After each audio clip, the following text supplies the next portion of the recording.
Hey everybody, I'm CC Trubiak and welcome to CC's Vinyl Closet.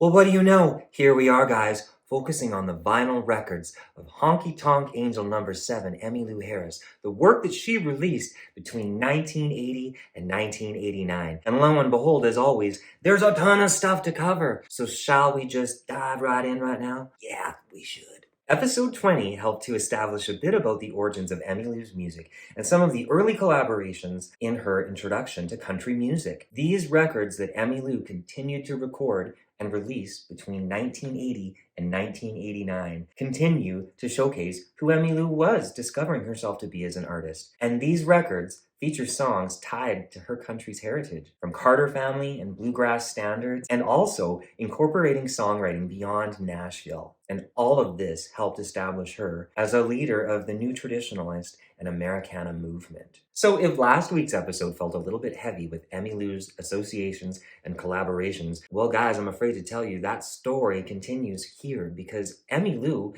just happens to collaborate and associate with a ton of people, incredible artists. Emmylou does have a plethora of collaborations within her catalog. However, as we explore more of these associations and collaborations, I do also want to ensure that I'm championing her solo work as well, because her blending of folk, rock, Cajun, bluegrass, you name it, makes her a standout among her country music counterparts in a really special, refined way. Emmylou is also such a gifted songwriter that for those who might not know, her solo work on these records is well worth listening to. And while there have been other performers who've sold more records and gathered way more fame, few have left as profound an impact on contemporary music as Emmylou. Girl is blessed with a crystalline voice and a remarkable gift for phrasing. Take the 1980 album Roses in the Snow, for example. What a breathtaking album. The songs and production feature bluegrass-inspired music with material by Flatt and Scruggs, the Carter family, and Johnny Cash. Plus, there are also several notable guest appearances from Ricky Skaggs, Willie Nelson, Dolly Parton, and Linda Ronstadt. I really want to highlight the track Greener Pastures because it's glorious on so many levels. It also features harmonies by both Ricky and Dolly. Going back home to live in green pastures where we shall live and die evermore. Even the Lord will be in that number when we shall reach that heavenly shore.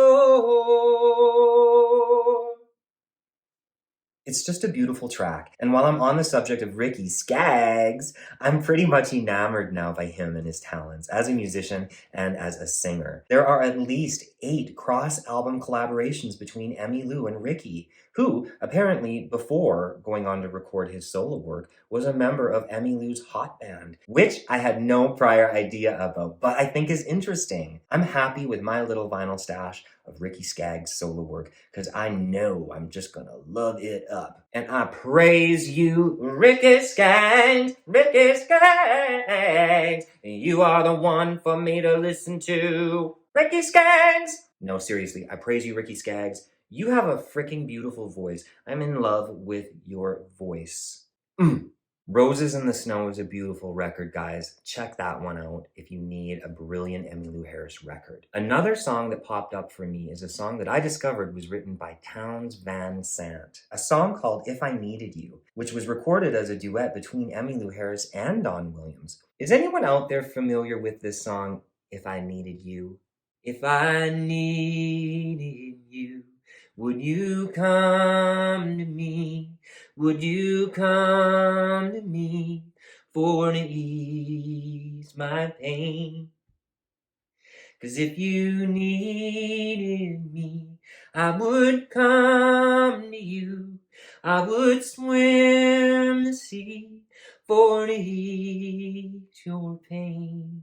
Don Williams was an American singer and songwriter who passed away in 2017, but I've now discovered via CC's Vinyl Closet, If I Needed You itself. It's a beautiful love song, which was featured on both Emmy Lou's 1981 album, Cimarron, and Don's 1981 album, Especially for You. So as of now, because he's got such a warm, gentle voice, I'm committed to listening to more of his work as time goes on. I'm going to guess that there's some more gold out there to find. So is anyone else out there familiar with Don Williams' music? I see his name now in these country music magazines that I've been stockpiling for years, and it's only now that I think I've stopped to smell the roses and listen to this man's music, because Don Williams, you had a beautiful voice, and on that song alone, I tell you, I've meditated on the way you and Emmy Lou harmonize for a long time now, and I think it's just a sweet-ass, beautiful song, and I can't wait to hear more of you. Praise you,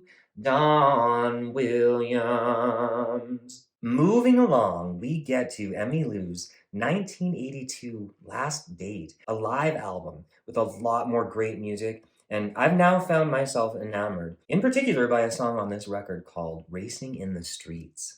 Tonight's the night, the strip's just right, I'm gonna blow 'em off in my first heat. Summer's here and the time is right for racing in the street. This is a beautiful composition. I could not get the lyrics and the melody out of my head for seriously a couple days. Lo and behold, I discovered that not only is Racing in the Street penned by American singer-songwriter Bruce Springsteen, but Emmy Lou appears to be a champion of his music as well, because I've discovered several of Springsteen's penned songs on her records, which totally impresses me. Personally, I've been a Springsteen fan, aka the boss, since as far back as the early 1980s, and I can still remember my dad rocking out to Born in the USA in the garage while he was working away on this, that, or the other. Springsteen is a phenomenal artist, singer, songwriter, band leader, so finding out that Emmylou Harris covered any one of his songs really tickled me. So I praise you, Bruce Springsteen, aka the boss. Tell me now, baby, is she good to you? Can she do all the things that I can do? I got a bad desire. Oh, I'm on fire. Praise you, Bruce. Now, is it safe to assume that most of y'all people listening out there are familiar with American singer-songwriter Vince Gill? I'm certainly familiar with him, all the way back to my CMT devoted days when he sang Liza Jane and Nobody Answers When I Call Your Name. But in truth, CC's Vinyl Closet has reawakened me to the impressive talents of Vince Gill as a musician and a singer. His voice blends so naturally and movingly with many artists, not a lot, unlike Emmylou Harris. I was able to discover Gill on a handful of Emmylou Harris vinyl in one way or another, and it's worth saying so because when his voice does come up, without a doubt, it plays a joyful part in embellishing Emmylou's interpretations. The effect of their harmonies is pure gold. Additionally, I picked up Vince's 1984 solo album, Turn Me Loose, essentially because it features Emmylou Harris on vocal, but also because I'm curious to listen to more of his work. So I praise you, Vince Gill. You are a phenomenal artist. The way you sing, it is amazing. And the way you play other instruments too, holy smokes, you really are amazing. I praise you. I praise Vince Gill. Emmylou recorded a ton of material throughout the 1980s, and I have tracked down and absorbed all of these solo records backwards and forwards, and even on replay about 1,000,000 times. It goes without saying that all of these albums are great. The succession of the following records: 1983's White Shoes, 1985's The Ballad of Sally Rose, 1986's 13, and Angel Band. These are, one after the other, exceptional records that each deserve individual praise for the workmanship, the production, and the quality. After all of the listening that I have done over the past year, I'm still still moved by the variety of music that these honky-tonk angels have to offer. Emmy Lou is not only an exceptional songwriter, drawing from her own life and crafting stories and testimonials, but she's also adept at interpreting and arranging traditional music and other people's work. These records she was releasing during these years speak to how her music kept gradually shifting and improving in overall vision, concept, and craft. And I ain't just whistling Dixie. Now, obviously, before, in both Dolly Parton's and Linda Ronstadt's episodes, I have talked about the brilliance of trio. The 1987 album itself features sublime harmonies and unusual covers, but it also spawned four huge country hit singles, including the #1 remake of Phil Spector's 1958 hit by the Teddy Bears, To Know Him Is to Love Him. To know him is to love him. Just to see him smile makes my life worthwhile. Yes, just to know him is to love him. And I do.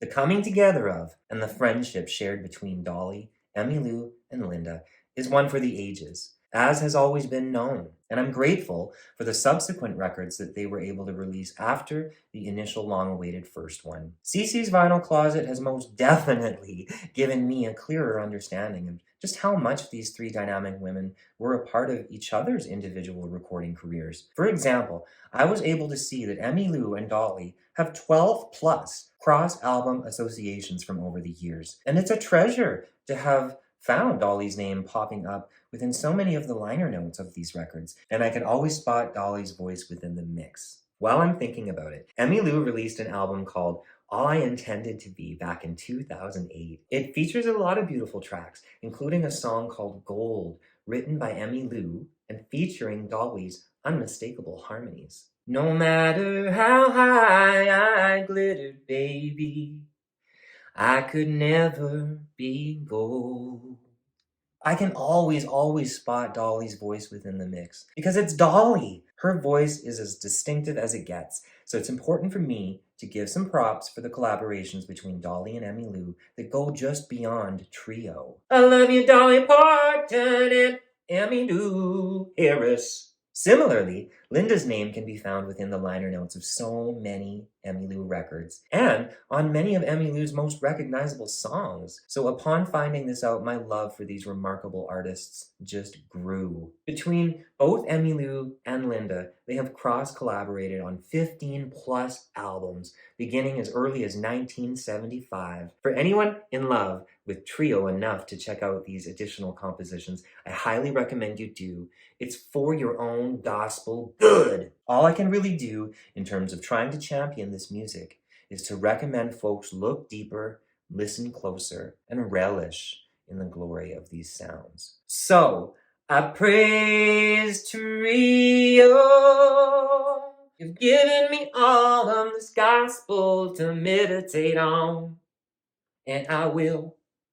Yes, I will. Praise you, trio. Praise you, goddamn!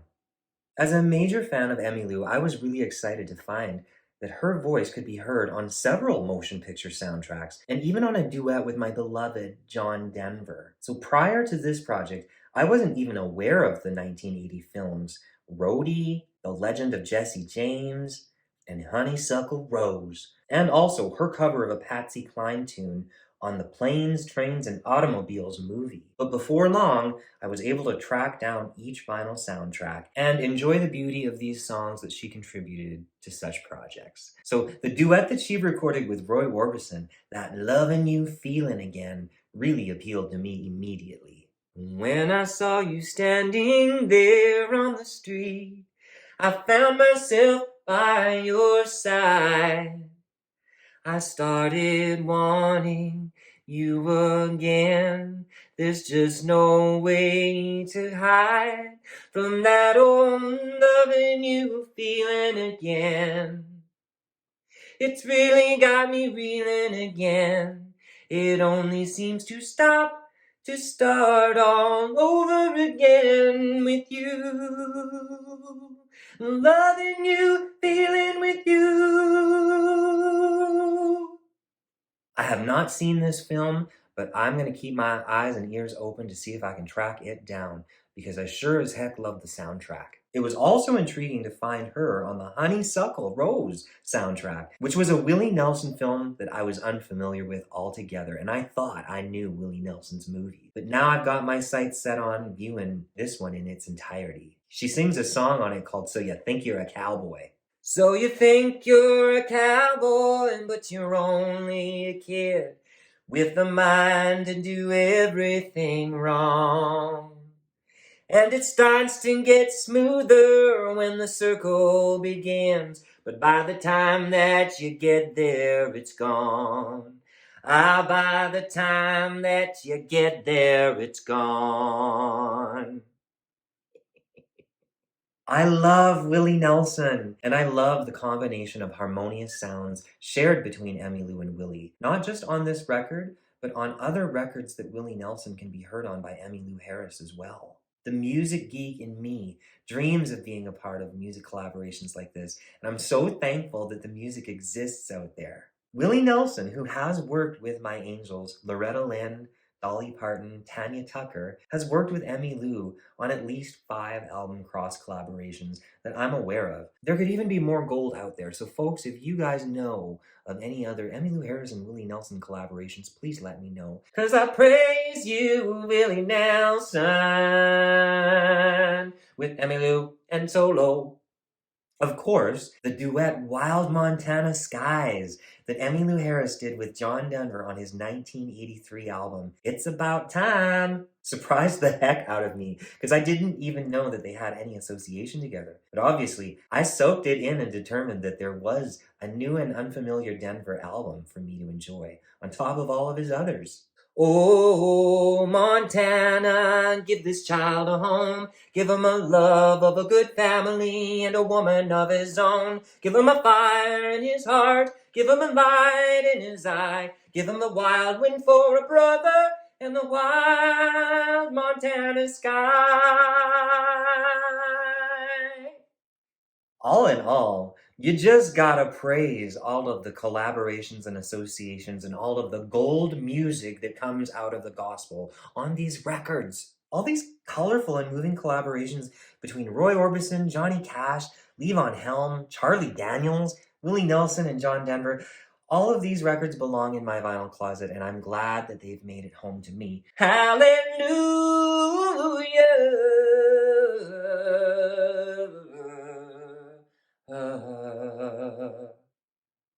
And here we are, folks, at the tail end of today's episode. This pretty much sums up the highlights of Emmylou's recording career during the 1980 decade, and anyone can tell that it's bursting with iconic songs, musicianship, and joy. I'm going to ask you guys to stay tuned for next week's final installment of CC's Vinyl Closet, where I pretty much wrap up the extraordinary career of Emmylou Harris by exploring the vinyl records that I have available to me. And no surprise, there's a lot more. And I'm feeling just a little bit emo about the fact that I'm getting to the end of this project. But Lord have mercy, it has been a beautiful ride. And I can't forget, we're not done yet. I don't need to pay the fiddler just yet. So just like always, please hit the like, the subscribe, turn on those notifications, share this among your tribe, and just know how much I love you.